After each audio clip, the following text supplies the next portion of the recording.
Mr. President, there will be another Pulwama. And guess what? India will blame us. They're already blaming us. They're saying all this is happening because of Pakistan. One of their defense ministers said, there are 500 terrorists lined up on the border to go in.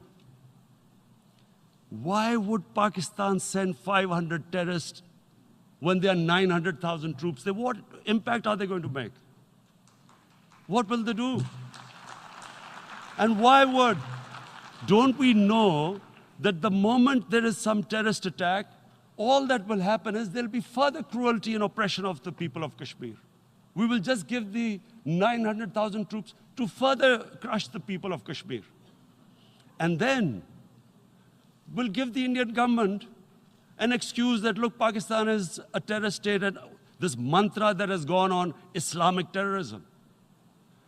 The moment you use this catchword, Islamic terrorism, the whole world turns away. No one talks about human rights. You can do whatever you want, which is what has happened in Kashmir, because they keep using this word, Islamic terrorism. And this is what they're doing right now. What do we benefit from further increasing the cruelty on the people of Kashmir? And why would we want this? But there is no other narrative left for India. As when they lift the curfew, whatever happens, Pakistan will be blamed, and there is always a danger of another Pulwama. They might come and bomb us again, and then another cycle might start. And what does Narendra Modi think that 180 million Muslims of India are thinking right now? Aren't they watching these Kashmiris stuck inside for 55 days they've been stuck in? Aren't they watching? What do you think? Don't you think that the Muslims will be radicalized in India? And I'm talking about 180 million people. And when they get radicalized, there will be some incident in India somewhere down the line. Again, we will be blamed. And I'm warning you right now, again, we will be blamed. And Mr. President, what about 1.3 billion Muslims who are watching this? And they know that it is only happening in Kashmir because they're Kashmiri Muslims. This is not happening to Kashmiri Hindus.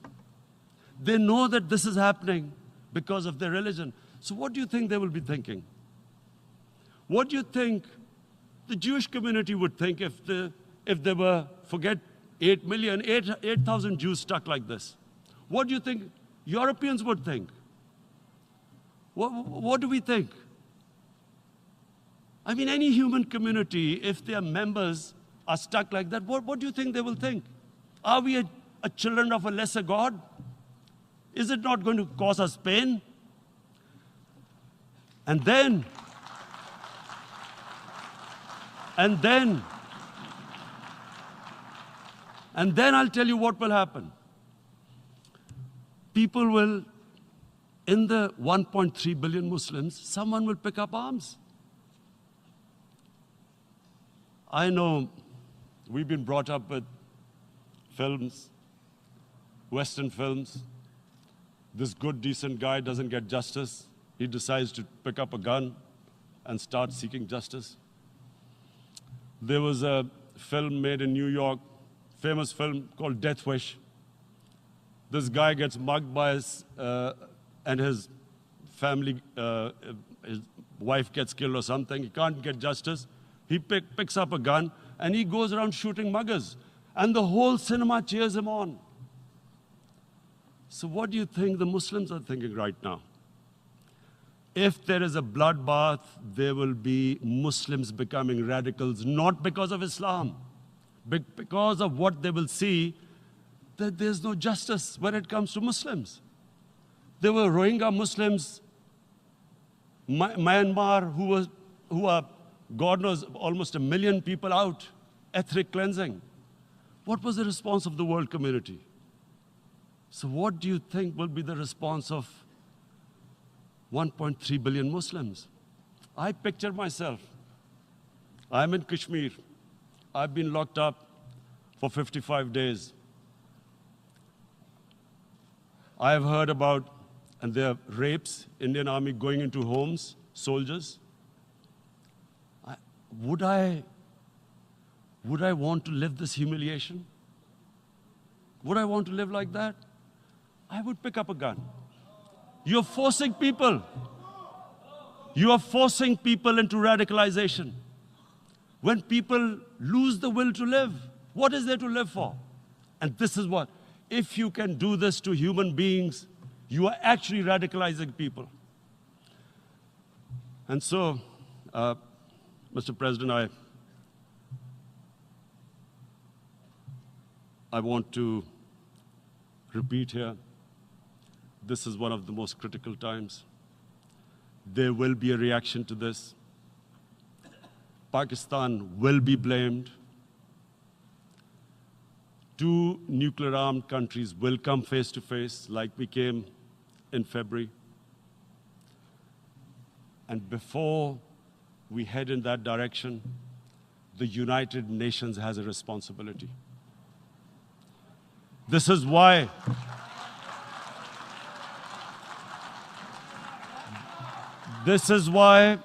the United Nations came into being in 1945. You were supposed to stop this happening. I feel we are back to 1939, Munich. Czechoslovakia has been taken, annexed. What is the world community going to do? Is it going to appease a market of 1.2 billion, or is it going to stand up for justice and humanity?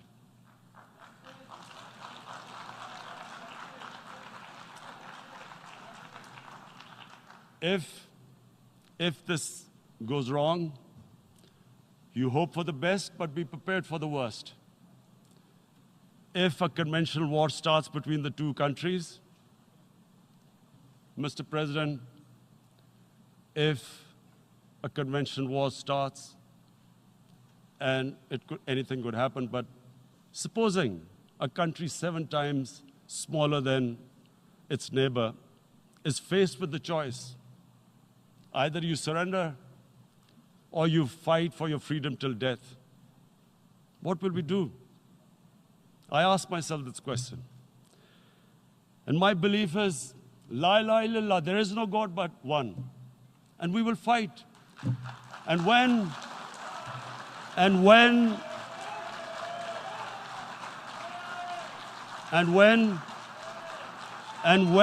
a nuclear-armed country fights to the end, it will have consequences far beyond the borders.